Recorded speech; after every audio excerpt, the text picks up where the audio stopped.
there he is. Hey mate, how you going?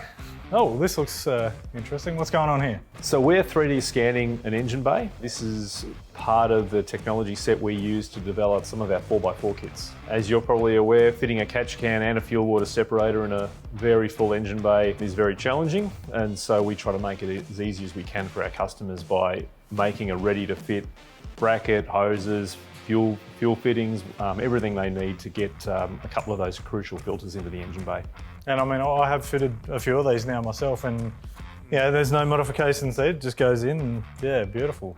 Yeah, we don't like cutting, drilling and maiming vehicles. We just like our stuff to just slot straight in, line up with existing studs and weld nuts, and have moulded hoses that'll connect to the PCB and connect the fuel system.